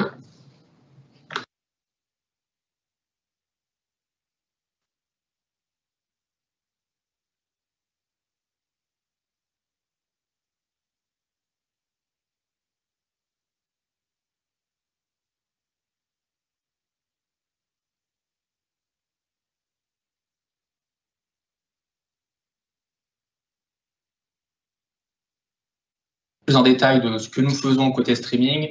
Julia va détailler un peu plus ce que nous faisons côté social. Et on vous parlera aussi un petit peu à la fin de ce que nous sommes comme équipe, en fait, et ce que nous recherchons dans ces journées de recrutement et les types de profils. Je vais commencer tout d'abord, on a eu une question tout à l'heure un peu sur est-ce qu'on fait du peer-to-peer, donc c'est justement l'occasion de clarifier un peu quand on parle de streaming, il y a souvent beaucoup de confusion entre ce qu'on peut voir du game streaming où vraiment on joue activement au jeu à distance et ce qu'on entend plus souvent en streaming quand on parle de plateformes type Twitch ou YouTube ou autre. Donc effectivement, dans notre cas, on n'est pas du broadcasting, donc on ne parle pas de Twitch, on ne parle pas de YouTube, on parle vraiment de jouer au jeu à distance. Donc c'est effectivement du peer-to-peer et c'est bidirectionnel. Donc on reçoit un flux vidéo du jeu qui tourne sur un serveur et on peut ensuite envoyer nos inputs pour pouvoir jouer et contrôler le jeu à distance. Donc c'est quelque chose qui donne un accès à nos jeux de manière un peu plus simplifiée sur des devices complètement différents et assez épars. Donc on va détailler un petit peu, il y a 3 use cases qu'on considère quand on parle de game streaming. Le premier, c'est ce qu'on appelle le remote play. Donc dans le cas du remote play, en gros, il y a 2 devices qui sont impliqués, alors pardon pour les anglicismes, mais c'est l'habitude, 2 devices qui sont impliqués pour un joueur. Donc en gros, ça va vous permettre de streamer un jeu PC ou console vers un autre device, ça peut être un téléphone, ça peut être un navigateur web quand vous êtes au travail pendant la pause déjeuner, mais streamer depuis la maison ou depuis le bureau à la maison et quand vous allez vous coucher le soir, jouer un petit peu dans votre lit tranquillement, quand les enfants sont couchés. Alors il y a plein de plateformes qui permettent ce genre de solution aujourd'hui, il y a PlayStation, ils appellent ça PlayStation Remote Play, il y a Xbox qui appelle ça Remote Play aussi, Steam Remote Play Anywhere, Nvidia, Parsec, enfin il y en a beaucoup. Donc des plateformes consoles avec PlayStation, Xbox, des plateformes plus PC, Steam et Parsec. Donc c'est assez courant aujourd'hui comme solution et c'est assez utilisé en fait dans l'industrie et par les joueurs. Le deuxième use case, ça s'appelle SharePlay. Donc là il y a 2 devices impliqués et 2 joueurs. Donc, le concept, c'est qu'en fait, un joueur qui a un jeu, possède un jeu sur sa machine et qui est capable de streamer vers la machine d'un ami pour éventuellement lui faire découvrir le jeu ou pour jouer ensemble à un jeu que l'invité ne possède pas. Donc ça permet des situations assez intéressantes où on a du online sur des jeux local multiplayer. Alors il faut processer un petit peu la définition, mais c'est-à-dire que je pourrais jouer à un jeu type Rayman sur mon PC qui permet de faire ce qu'on appelle du screen sharing. Donc on peut être 2, 3, 4 joueurs sur le même jeu, sur la même machine.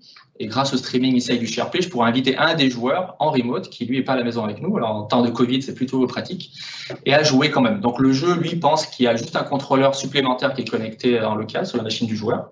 Mais techniquement, le streaming en fait s'occupe d'abstraire toute la connexion, toute la connectivité et tout l'input management, etc. pour qu'un joueur puisse être en remote. Donc c'est une solution assez intéressante. Donc PlayStation le fait aussi, ils appellent ça PlayStation SharePlay. Steam appelle ça Remote Play Together et Parsec, c'est une solution PC qui tourne là-dessus. Et enfin, le dernier use case, dont on parle un peu plus souvent en général dans la presse, c'est vraiment le Cloud Play. Donc vraiment, un opérateur, ça peut être Google ou autre, va avoir des machines, des instances dans le cloud sur lesquelles les jeux vont tourner. Et ensuite, on va pouvoir streamer ça vers les joueurs, où qu'ils soient, et sur n'importe quel device. Donc, on parle de PlayStation Now, de Xbox xCloud, donc et PlayStation et Xbox maintenant sont en train d'intégrer ces solutions à leurs offres d'abonnement. Donc, PlayStation est en train de le faire maintenant avec leur nouvelle offre. Xbox le fait depuis longtemps avec le xCloud qui fait partie du Game Pass. Et ce sont des features assez intéressantes pour eux pour faire découvrir les jeux. Donc, ils offrent des abonnements avec des centaines de jeux et c'est toujours un peu compliqué pour les joueurs de découvrir des jeux qu'ils ne connaissent pas parce qu'on a toujours besoin de télécharger entre 50 et 150 gigas pour un jeu. Donc, c'est assez compliqué pour faire découvrir ces nouveaux jeux-là. Donc, le streaming apporte une vraie valeur ajoutée là-dessus où les joueurs, avec quelques clics, peuvent se lancer dans le jeu, le découvrir, le tester et ensuite, éventuellement, le télécharger si ça leur plaît. Nintendo a fait pas mal de tests aussi là-dessus. Il y a Google Stadia, qui est peut-être le plus connu sur les 2 dernières années, plateforme qui s'est lancée assez récemment. Donc, Luna, qui est moins connue, en tout cas en France, c'est la plateforme streaming d'Amazon, qui aujourd'hui est disponible qu'aux États-Unis. Mais ça va commencer à évoluer. Nvidia avec la plateforme GeForce Now, qui est peut-être une des plus anciennes. Donc, on pourrait considérer ici que PlayStation et Nvidia sont les 2 plateformes les plus anciennes. Et tous les 2 ont été lancés dans les années 2015. Donc là, ça vous donne un peu l'échantillon de use case, un peu technique. La technologie de streaming en tant que telle est quasiment la même, qu'on stream depuis la maison vers un autre joueur ou depuis le cloud vers un autre joueur. Il y a énormément de similitudes et par contre, ça permet d'avoir ces use cases-là différents qui nous permettent, nous, de construire des produits différents. Donc, c'est assez intéressant. On parle souvent d'un Game Streaming Framework pour expliquer un peu ce qu'on fait, et c'est assez important dans nos équipes, mais aussi quand nous, on parle du streaming, justement, du Game Streaming à l'extérieur, que ce soit à l'extérieur d'Ubisoft ou même dans Ubisoft avec les autres équipes, avec les équipes de production de jeux, etc. On a en gros ce petit schéma qui nous permet d'expliquer comment on constitue une stack de streaming. Donc la première partie, c'est ce qu'on appelle le portail. Chez Ubisoft, on appelle ça Ubisoft Connect. Donc c'est une plateforme qui s'appelait Uplay à une époque, qui notamment est présente sur PC, sur mobile et sur les overlays de nos jeux sur console aussi. Donc là, ça permet aux joueurs de se connecter, ça permet aux joueurs de découvrir un catalogue de jeux et d'y accéder soit en download comme on le fait aujourd'hui sur PC, soit éventuellement en streaming, ou on peut même imaginer dans une plateforme sociale comme on va discuter un petit peu après. Le jeu, évidemment, on parle de nos jeux, mais ce qui est intéressant là-dessus, c'est savoir comment les jeux vont pouvoir évoluer dans le futur avec un contexte de streaming. C'est pas évident à faire, c'est assez complexe, parce que les jeux, eux, tournent encore dans une infrastructure standard type console ou PC dans le cloud. Amélie en a parlé un petit peu tout à l'heure. Et l'enjeu, ça va être vraiment de dire, le joueur, lui, est peut-être sur un téléphone. Ça reste un jeu PC, Windows, mais le joueur est sur un téléphone ou sur une télé ou sur une console. Donc, comment est-ce que le jeu peut éventuellement s'adapter, que ce soit en termes de UI, que ce soit en termes d'interaction, pour que le joueur ait la meilleure expérience possible. Donc, il y a beaucoup de questions qu'on se pose sur ce sujet-là, de voir comment les jeux peuvent évoluer. Enfin, la partie stream, qui est vraiment partie core technologique qu'on appelle pour le streaming. Donc, ça va être tout ce qui est capture audio-vidéo, encoding, tout ce qui est gestion du network. Encore une fois, Amélie en a parlé déjà un peu tout à l'heure. Comment est-ce qu'on va gérer justement tous les artefacts, soit audio-vidéo, mais aussi quand la connexion réseau évolue en bien ou en mal pendant une session de jeu, et s'assurer que ce soit le plus discret possible pour le joueur. La partie orchestration, c'est vraiment un layer de management. Donc, si on parle de cloud gaming, il va falloir qu'on détermine où est le joueur et trouver un data center qui soit le plus proche de lui pour qu'il y ait une latence faible. Il va falloir trouver la bonne machine, il va falloir s'assurer qu'il y ait les save games du joueur qui soient disponibles, que le jeu soit disponible, etc. Donc, c'est la partie qu'on appelle l'orchestration, donc vraiment toute cette gestion. Et ensuite, on descend sur les parties un peu plus infrastructure. Donc, il y a deux layers à ce niveau-là. Le premier, c'est le serveur, sur vraiment où le jeu va tourner. Ce qui est assez spécifique au game streaming, c'est qu'on a besoin de cartes graphiques. C'est pas quelque chose de très commun dans les data centers. En général, on fait plutôt ce qu'on appelle du compute sur des CPU. Les cartes graphiques sont très utilisées dans tout ce qui est AI, donc machine learning, etc. Donc, on bénéficie un peu de cette infrastructure-là, mais ces cartes graphiques ne sont pas nécessairement optimisées pour le jeu vidéo. Donc, on triche un petit peu, mais c'est en train d'évoluer. Donc, grâce à toutes les plateformes, encore une fois, Google, Nvidia et Amazon, etc., ça fait évoluer un peu tout ça, mais c'est une des grosses difficultés qu'on rencontre quand on veut faire du cloud gaming. Enfin, la partie vraiment pure réseau, comment on va distribuer notre trafic à nos joueurs. On peut avoir potentiellement parfois des data centers qui restent assez proches physiquement des joueurs, mais qui en termes de réseau ne sont pas optimisés. Et donc, on a une latence qui peut être plus ou moins forte. Donc, il y a beaucoup de travail ici d'optimisation à faire de ce côté-là. Si on reprend nos use cases, on a Remote Play Share Play qui se concentre vraiment sur la stack plus dite software, donc la stack bleue. Et si on parle de Cloud Play, la stack complète, où là, on va vraiment devoir justement traiter toute la partie infrastructure, hardware, etc. Chez Ubisoft, on a la chance quand même d'avoir un catalogue, on a parlé un petit peu plus tôt, assez vaste de jeux, de licences, assez populaires, avec beaucoup de AAA. Et ça nous donne l'opportunité de travailler en gros avec toutes les plateformes de streaming. C'est aussi une volonté forte chez Ubisoft de toujours être en avant-garde de comment est-ce qu'on va pouvoir optimiser, déployer, distribuer nos jeux en fait. Donc on est présent sur les consoles, on est présent sur les PC, on est présent sur du mobile, mais avec l'émergence du streaming, on a des nouvelles offres qui arrivent et donc c'est assez intéressant pour nous d'explorer tout ça. Donc on est sur Amazon Luna, on a un channel d'abonnement qui s'appelle Ubisoft Plus sur Luna, on est présent sur Stadia, on était le premier projet avec Project Stream, je crois que ça s'appelait avant même que Stadia soit lancé. Sur Nintendo Switch, on avait le premier projet avec Assassin's Creed Odyssey au Japon, donc pour tester du streaming sur la Switch. On est présent dans le Game Pass, PlayStation Now, Nvidia, etc. Donc c'est assez grisant, assez intéressant. C'est une des grosses parties du travail qu'on fait dans l'équipe, de s'assurer que nos jeux et les distributions fonctionnent correctement. Mais pas que, un des gros focus aussi de l'équipe, c'est évidemment de développer nos solutions à nous. Un petit zoom sur deux des solutions qui sont déjà en fait à disposition et qui sont utilisées. La première s'appelle Ubisoft Forward Remote Event. Donc en 2020, mois de mars, le monde s'est arrêté, tout le monde est resté chez lui. Et en gros, le gros problème pour les développeurs de jeux vidéo était que les salons de jeux vidéo ont tous été annulés. Or, c'est pendant ces salons-là que l'on fait découvrir nos jeux aux journalistes, aux influenceurs, pour que eux puissent ensuite créer les articles et parler de nos jeux. Donc la solution, évidemment, c'était le streaming. Donc on a fait un premier partenariat avec Parsec, une entreprise qui à l'époque était une start-up américaine. Et on a développé donc cet outil de Remote Event. Donc tout ça nous permettait en gros à distance d'avoir des machines dans les locaux Ubisoft un peu partout dans le monde. On avait à peu près une vingtaine de sites déployés et on faisait les démos de nos jeux, donc en avant-première aux journalistes, aux influenceurs, grâce à cette solution de streaming. Donc eux, on les invitait, ils prenaient la main sur le PC à distance et ils pouvaient jouer au jeu pendant 1 heure, 2 heures, 4 heures en fonction du journal, du média. Et ensuite, ça leur permettait de capturer des vidéos, ça leur permettait de découvrir le jeu et de rencontrer aussi les développeurs grâce à la plateforme et d'avoir tout ce système de review à nouveau en place. Ce qui était intéressant aussi, c'est qu'en fait, avec cette méthode, ça nous permettait de passer entre 200 à 300 reviews journalistes par event à plus de 800 à 1000 reviews, puisque du coup, on avait plus cette limitation physique de dire qu'il fallait que les gens viennent, par exemple, à Los Angeles pour le 3, se rencontrer, être physiquement présents. Donc, ça nous a permis vraiment une explosion, en fait, des démos pour ça. Donc, c'est un outil qui aujourd'hui est très utilisé à Ubisoft par quasiment tous les studios pour pouvoir faire les démos, aussi pour pouvoir faire des playtests avec des joueurs quand on veut tester nos jeux, parce que ça permet également, si on fait un playtest à Bordeaux, d'arriver à trouver des joueurs un peu partout en France, parce qu'on a moins cette limitation justement physique de faire venir les joueurs en studio. Un dérivé de cet outil-là, c'est ce qu'on appelle Ubisoft Connect SharePlay. Donc cette fois-ci, c'est un outil qui a été développé et déployé pour nos joueurs avec Far Cry 6. Donc c'est disponible. Si vous avez Far Cry 6, aujourd'hui on l'a déployé aussi sur Riders Republic. Donc si vous avez un de ces deux jeux sur PC, je vous invite à aller voir, à tester la feature. Vous pouvez lancer votre overlay quand vous êtes in-game et vous allez avoir cette SharePlay bêta qui est disponible, qui va vous permettre donc d'inviter un ami à vous sur Connect, Ubisoft Connect, à jouer au jeu. Donc cette personne va prendre vraiment physiquement la main, donc de manière virtuelle évidemment, sur votre jeu et va pouvoir jouer au jeu, alors soit avec vous si le jeu supporte du local multiplayer, soit à votre place. Et donc ça va lui permettre de découvrir ce jeu-là, de le tester sans avoir à le télécharger, sans avoir acheté le jeu. Bon, à la fin de la session, s'il a aimé, on va lui proposer d'acheter le jeu. Donc c'est une feature assez intéressante et encore une fois ça permet de continuer à déployer et amener un peu d'innovation pour que les joueurs puissent interagir un peu plus entre eux. On croit beaucoup au bouche à oreille justement pour que les fans de nos jeux puissent parler plus simplement de nos jeux et faire découvrir leurs amis. Maintenant je vais passer la main à Julia pour qu'elle nous parle un peu plus de la partie sociale.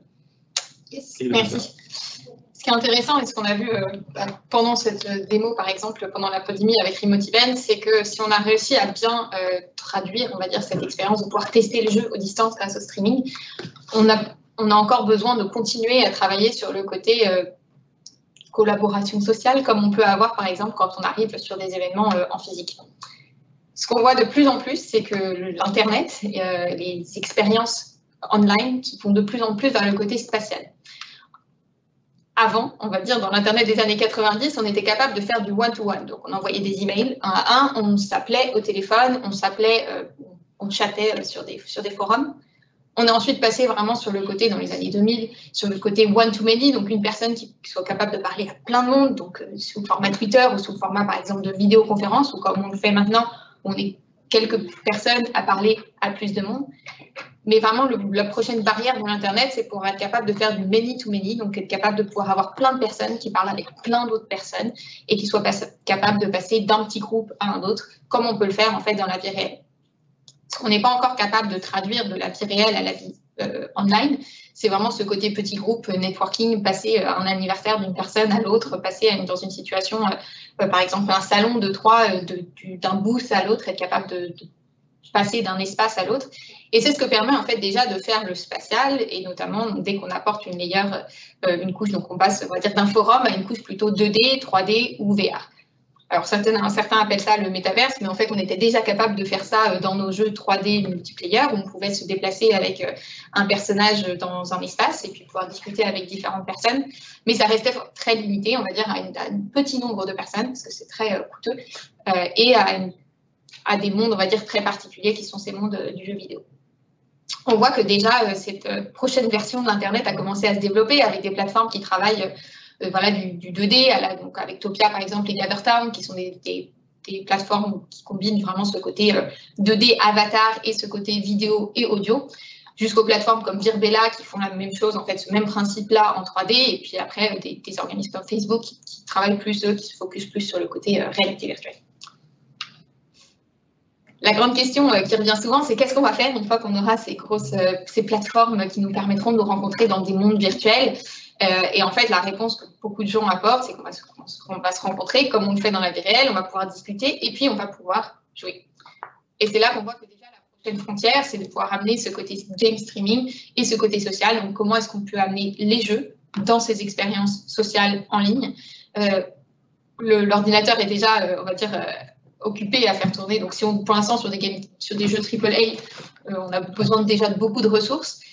Et le game streaming, justement, permet d'apporter ça sur toutes les plateformes, comme on a parlé déjà plus tôt, donc que ce soit vraiment sur mobile, sur PC ou autre.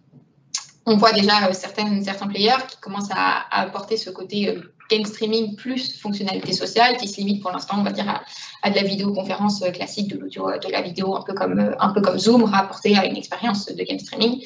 Ça se focus pour l'instant beaucoup sur des jeux qui sont des casual games, qui sont des jeux multiplayer qui sont assez légers. Et voilà, le côté streaming va pouvoir permettre d'ouvrir ces open world et d'ouvrir les jeux AAA pour pouvoir les amener sur ce type d'expérience. Nous, dans l'équipe, le focus, c'est vraiment de faire le game streaming et le côté social world, de pouvoir allier les deux. Donc, le côté game streaming pour l'accessibilité, voilà, que ce soit complètement universel sur n'importe quelle plateforme et extrêmement intuitif pour lancer comme ça un jeu en un clic. Et le côté community, de vraiment pouvoir développer ce côté social world, de pouvoir proposer aux joueurs des espaces pour qu'ils puissent se rencontrer, pour qu'ils puissent jouer et puis pour qu'ils puissent interagir comme on pourrait le faire dans la vie réelle. Moi, je veux dire, passer une partie de mon enfance à inviter les amis à la maison pour jouer ensemble. Et c'est ça un peu qu'on essaye de répliquer, c'est de pouvoir être tous ensemble dans des espaces, dans des mondes virtuels et après pouvoir avoir ces expériences sociales et entrer dans des expériences interactives de jeu. C'est un teasing assez large. On n'en dit pas encore tout sur ce projet de Social World qui commence ici à Bordeaux. Mais on vous invite à nous joindre pour construire cette plateforme. Je repasse à Philippe un peu sur l'équipe. Oui, on a parlé un peu, comme je disais, de ce qu'on fait. L'idée, c'était de vous parler un peu de ce que nous sommes en tant qu'équipe, avec 2 points assez principaux. Le premier, c'est un peu nos objectifs en fait d'équipe. Donc, on se place avec ces objectifs-là qui permettent ensuite, pour ceux qui sont familiers avec le concept d'OKR, de développer nos initiatives et nos key results pour chaque membre de l'équipe. Et ce qui est important, c'est que ça nous donne un cap commun, en fait. Regardez, et tous nos projets, en fait, se lient plus ou moins fortement à ces différents objectifs. Donc la première partie, c'est tout ce qui est engagement. Donc c'est l'idée que grâce au streaming, grâce à la partie sociale, on est capable de proposer des formes d'engagement différentes à nos joueurs sur nos jeux et sur nos plateformes. Donc je parlais d'Ubisoft Connect, qui est la plateforme d'abord PC, mais aussi mobile, console, etc. d'Ubisoft. Et donc évidemment nos jeux. Donc on a vraiment vocation à créer des nouvelles formes d'engagement. Donc c'est assez grisant et assez intéressant de voir ce qu'on est capable de faire autour des mondes 3D que sont nos jeux. Ensuite, il y a la partie de réduction de friction en fait pour accéder à ces jeux. Donc, j'en ai déjà pas mal parlé, notamment avec le SharePlay. Donc, comment en quelques clics vous pouvez retrouver dans un monde assassin et encore quelques clics et retrouver dans Rainbow Six et quelques clics vous retrouvez chez Far Cry. Alors qu'aujourd'hui, dans le monde digital ou physique un peu traditionnel, il faut d'abord télécharger votre jeu, l'installer. Il y a des updates qui se mettent en place, etc. Donc là, le streaming et le social vont nous permettre de réduire cette friction-là pour accéder à ce contenu. Ensuite, on a une vraie vocation de créer cette expertise forte dans l'équipe. Donc d'abord à Bordeaux, on a aussi une partie de l'équipe en Suède à Malmö, on a une partie de l'équipe aussi en Chine à Chengdu. Donc on est très internationaux en termes de profil et on a vraiment cette vocation à créer cette expertise, mais surtout la partager dans Ubisoft et en dehors. Bon, on le fait aujourd'hui avec vous et on participe aussi à des événements, des meet-up, etc. On fait beaucoup de conférences à l'intérieur d'Ubisoft. On partage beaucoup notre code, donc on a une vraie philosophie, un vrai ADN de cette équipe streaming et sociale qui nous permet de partager et de favoriser tous ces échanges avec toutes les équipes d'Ubi. Donc c'est assez intéressant et à l'échelle d'une entreprise comme Ubi, comme l'a dit Julien un peu plus tôt, avec à peu près 20 000 employés et une quarantaine de sites, ça donne des sujets assez intéressants à aborder. Et enfin, la dernière partie, évidemment, on est là aussi pour faire du business et pour aider nos jeux à mieux se vendre et à découvrir de nouveaux joueurs. Donc, on a vraiment une partie où on veut vraiment supporter les business initiatives pour acquérir ces nouveaux joueurs-là. Donc, encore une fois, le streaming nous permet d'aller chercher des joueurs où on ne les voit pas habituellement. Donc, on est très habitué, on a vraiment une machine qui marche très bien sur PC, sur console. Sur le mobile, pour des jeux AAA, évidemment, on n'y va pas aujourd'hui, mais le streaming nous permet de le faire, nous permet d'aller sur les télés, nous permet d'aller vraiment sur des devices, sur des Chromebooks, donc beaucoup d'outils chez les étudiants aux États-Unis, par exemple, d'aller les chercher, de leur donner du contenu qui reste de très forte qualité type AAA, mais grâce au streaming, ça nous permet d'accéder à des devices vraiment low-end. Et ensuite, pour faire un petit zoom un peu plus, donc on vous présente un peu l'équipe, ne cherchez pas à voir en détail qui ils sont, mais on a à peu près 25 personnes ici. Vous voyez les couleurs, c'est la représentation entre Bordeaux, la Suède et la Chine. Donc on est quand même très, très fortement ancré au studio ici à Bordeaux, où il fait beau encore aujourd'hui, comme souvent. Vous devez le savoir si vous êtes ici. Et je vous présente à côté. Donc, on a l'équipe qui est divisée un peu en 3 pôles. C'est une division assez artificielle, je dirais, parce que vu la taille de l'équipe, ça nous permet de rester quand même très proches les uns des autres. Donc, il n'y a pas de division très forte, mais ça permet de mieux comprendre un peu les scopes qu'on a. Il y a la partie cloud qui est vraiment tout le back-end. Donc là, on va travailler beaucoup sur tout ce qui est microservices, architecture microservices, des cloud providers type Amazon, Google également aussi. Et on a également notre infrastructure propre à Ubisoft, qu'on appelle Ubisoft Cloud. On va toucher les technologies de Go, beaucoup de PowerShell, etc. pour gérer notre infrastructure. Donc, c'est une partie assez intéressante du travail de l'équipe. La partie qu'on appelle apps, donc ça va être vraiment le déploiement de nos solutions de streaming et social, donc sur le mobile, sur le web, sur les PC, les plateformes natives. Donc là, on travaille beaucoup en React, TypeScript, C++, on touche vraiment un peu à tout. Et dans toutes les parties web et mobile, donc tout ce qui est WebRTC, WebGL est hyper intéressant pour la partie sociale notamment. Kotlin, Swift pour le mobile, évidemment. Donc, on a vraiment des enjeux assez variés en termes de techno. Et c'est assez intéressant pour les équipes de pouvoir justement s'intéresser à toutes ces technos un peu différentes. Et enfin, sur la partie core, c'est ce qu'on appelle le streaming SDK, donc la fameuse core technologie sur laquelle on travaille, où là, on va parler de vidéo codec, de réseau, de process de rendering, etc. On en a parlé un petit peu plus tôt aujourd'hui avec la super résolution, où ça va être du C, C++, du scripting aussi à côté de ça. Donc, on a vraiment un environnement de travail très riche en termes de techno. On est assez libre de nos choix technologiques et techniques. Donc, ça nous donne vraiment une grosse liberté de travail et un enthousiasme, je dirais, dans l'équipe pour travailler sur tous ces sujets. On vous fait une petite récap, on va en parler un peu plus dans l'après-midi avec certains d'entre vous, mais sur l'équipe Game Streaming Social World, donc les types de profils qu'on recherche, donc il y a des profils team lead, on insiste beaucoup sur le côté hands-on. Aujourd'hui, en fait, dans l'équipe, vous avez vu, on reste quand même une équipe assez petite, et pour nous, le profil de team lead a vocation à gérer un petit groupe, entre 3 et 5 personnes au maximum, et être vraiment hands-on. C'est important pour nous qu'on s'inscrive vraiment dans le côté, on est là pour délivrer des solutions techniques. Donc, on cherche vraiment à avoir des team leads qui ont cette patte encore très technique. Alors, quand on dit hands-on, ça peut dire différentes choses, vraiment du code, mais ça peut aussi être juste de l'architecture, de système, etc. Mais vraiment avoir cette passion pour la technologie parce qu'on touche à des choses assez nouvelles et intéressantes. Donc, on veut vraiment creuser là-dessus. Ensuite, partie plus cloud engineer, on l'a vu sur l'aspect cloud, on fait beaucoup de Go, TypeScript, etc. Et enfin, sur la partie sociale, tout ce qui est software engineer, donc très web. Donc WebRTC pour l'aspect spatial audio-vidéo et WebGL vraiment pour l'aspect création de monde, interaction un peu innovante sur le navigateur web, qui sont assez intéressantes à développer aussi et à expérimenter. Donc on a vraiment aussi cette philosophie d'expérimentation très forte dans l'équipe. Donc on cherche vraiment des gens qui ont cette curiosité-là d'aller chercher un peu des nouvelles technologies, des nouvelles expériences, de tester ça avec nous en fait. Donc en collaboration entre les développeurs, les product managers, les product designers, etc. On a vraiment vocation à itérer beaucoup sur tous ces sujets-là et tester et trouver ce qui intéresse le plus nos joueurs. C'est vraiment une équipe qui travaille, on dit souvent en mode start-up, mais c'est vrai, la plupart des gens de l'équipe ont fait de la start-up et c'est vrai qu'on travaille vraiment par l'itération. Donc, par exemple, sur les social worlds, on a déjà fait notre proof of concept, on passe maintenant à la prochaine étape, au scaling. Et ça, voilà, tout fonctionne comme ça, on itère sur les différents produits aussi du streaming. Et ça fait quelque chose qui avance assez rapidement et qui permet à tout le monde de collaborer sur plein de sujets. Donc, c'est vrai que c'est assez intéressant. On finit là-dessus. Dim, tu nous rejoins. Donc on va prendre, je ne sais pas s'il y a des questions ou pas. On va prendre des questions. Alors on a une question. Sur quelle machine est calculé le rendering dans le cadre du jeu en streaming? Sur la machine du host. Donc on parle toujours de host et de guest. Donc l'invité est... Je ne sais même plus comment le traduire en français maintenant, mais celui qui invite, c'est pas très beau terme. Mais donc, c'est vraiment la machine de celui qui fait tourner le jeu. Donc, je suis à la maison, je fais tourner le jeu chez moi avec mon PC, et ensuite, je vais inviter Julia ou Dim à jouer sur son téléphone, par exemple. Et donc, tout le jeu tourne chez moi sur ma machine. Donc, c'est-à-dire que ma machine est occupée, donc je ne peux pas aller, moi, faire autre chose dessus. Mais ça nous permet d'avoir cette interaction-là. Je peux lui faire découvrir le jeu. Et encore une fois, si c'est un jeu local multiplayer, type Trackmania, par exemple, ou Trials, on pourrait jouer ensemble. Elle serait en remote. Le jeu pense que nous sommes tous les deux sur la machine, mais elle serait en remote et ça lui permettrait de jouer comme ça on the go. Ce qu'on fait aussi, par exemple, sur Riders Republic, c'est de se challenger un petit peu. Donc, je fais une descente, je passe la manette, là, passe la manette, bien sûr, en streaming, donc lui, il peut être complètement ailleurs. Et voilà, et puis on compare nos résultats, si tu veux plus vite. On a même pu découvrir ce qu'on appelle des game modes un peu nouveaux et différents. Donc, c'est un jeu comme Trials, pour ceux qui ne connaissent pas. On conduit une moto avec laquelle ensuite on doit tirer aussi en même temps qu'on conduit. Et on a eu des joueurs pendant le playtest. Un joueur jouait la moto, en fait, conduisait la moto, et l'autre joueur, en fait, visait et tirait. Et donc, un joueur à distance et l'autre chez lui sur le PC. Donc, c'était assez amusant. Donc, ils pouvaient combiner comme ça les inputs des deux manettes.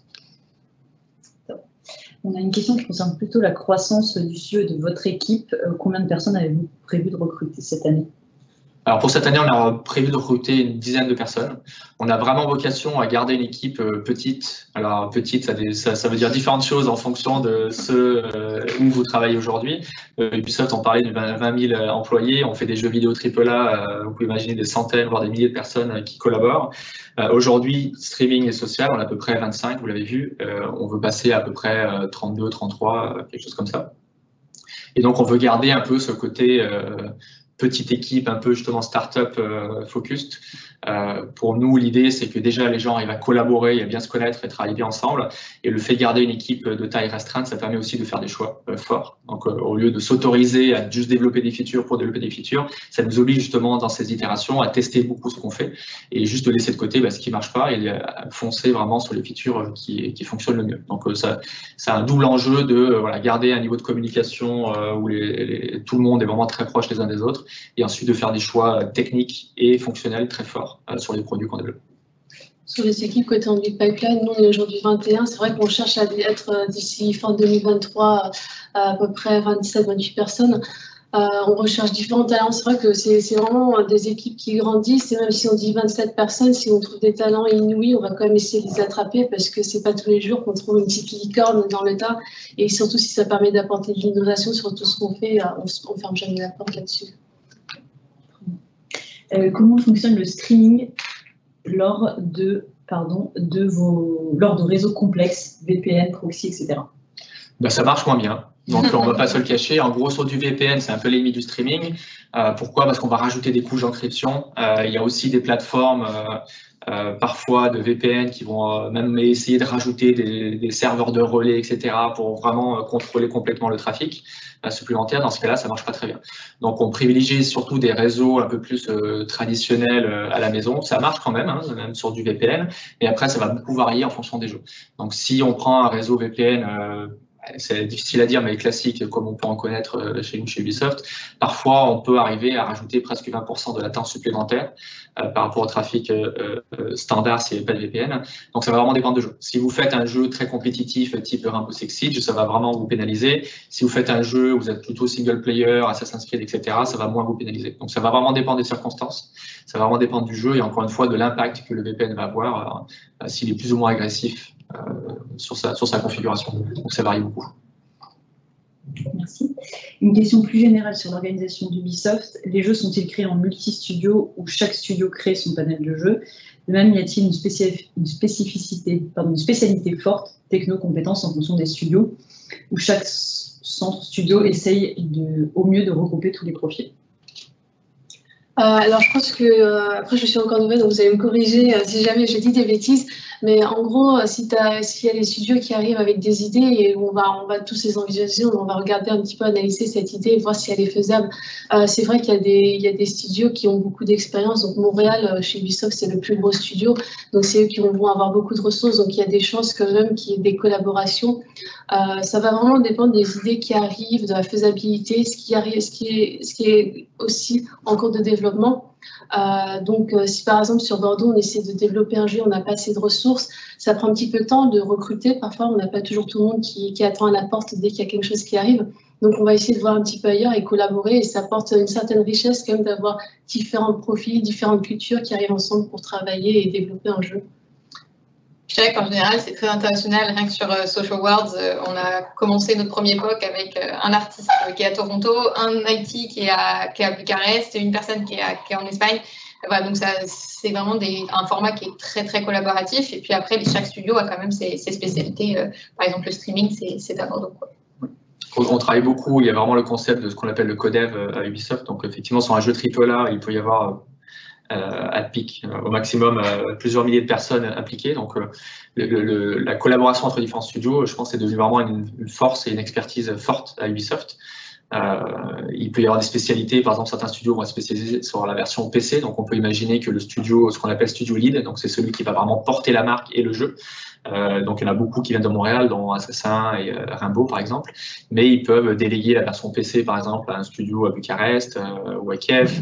Ils peuvent déléguer une version spécialisée pour la PS5, donc tout ce qui est next-gen, sur des studios comme Bordeaux ou autres. Donc il y a vraiment, effectivement, comme vous avez dit, il y a cette recherche un peu des compétences qu'on a dans le studio qui va développer la marque, et ensuite quel autre studio peut collaborer pour prendre des morceaux du développement. Parce que c'est souvent des jeux aussi qui se développent sur vraiment plusieurs années, donc il faut qu'on arrive à jouer comme ça sur ce maillage en fait des territoires qu'on a avec tous nos studios. Et ça favorise aussi la collaboration, l'échange d'expertise, donc c'est hyper intéressant et enrichissant pour toutes les équipes. Top. Et on a une petite dernière question sur vos critères de recrutement. Est-ce que vous pouvez nous donner quels seraient vos critères de recrutement, peut-être chacun par équipe? Côté en lead pipeline, c'est un petit peu dur parce qu'on recherche vraiment des profils qui sont variés, mais on recherche généralement des gens qui ont l'esprit d'équipe, parce que comme on en a parlé tout le long, c'est vraiment, on collabore vraiment beaucoup, que ce soit au sein de l'équipe ou avec d'autres studios, donc je pense que c'est assez important. C'est des gens qui soient motivés, qui ont envie d'apprendre, parce qu'on arrive, on n'est pas forcément un expert en, par exemple, C# ou C++, mais on est prêt à apprendre, on est prêt à faire l'effort et aller dedans. C'est aussi se challenger, je pense, c'est pas juste rester dans son coin et se dire je vais juste faire mes trucs et je vais rentrer à la maison.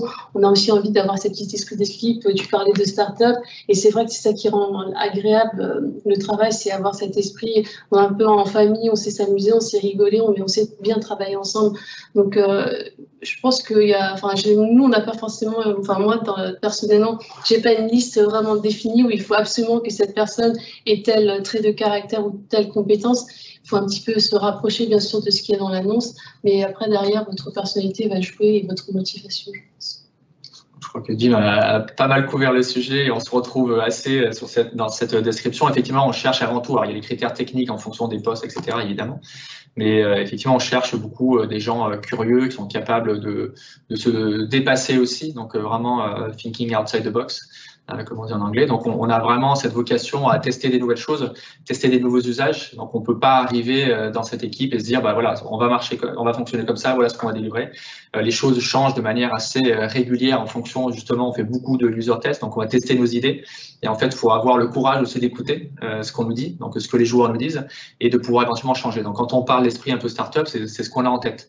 On a l'avantage de ne pas se poser la question si on sera payé à la fin du mois, parce qu'on est chez Ubisoft. Par contre, l'esprit startup, c'est vraiment de se dire, on ne sait pas encore ce qui va marcher ou ce qui ne va pas marcher. On est à la recherche de ce qu'on appelle un product market fit.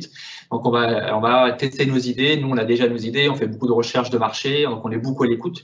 Et on cherche surtout, d'un point de vue même technique, que nos équipes de développement soient aussi à l'écoute du développement du produit. Donc, le produit en tant que tel est vraiment au centre de notre démarche.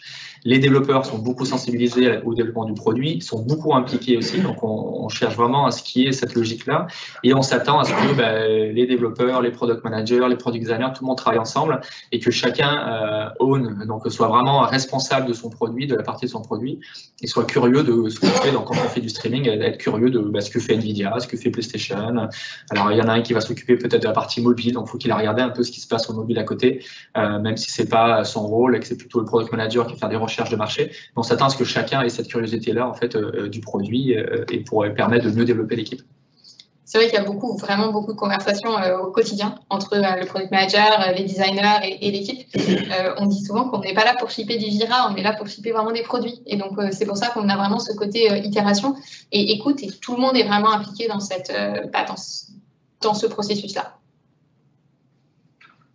Super. Je crois que c'est tout bon pour nous. On finit, il y avait une question sur Stadia et Immersive Games. On l'a zappé tout à l'heure, non? Ouais.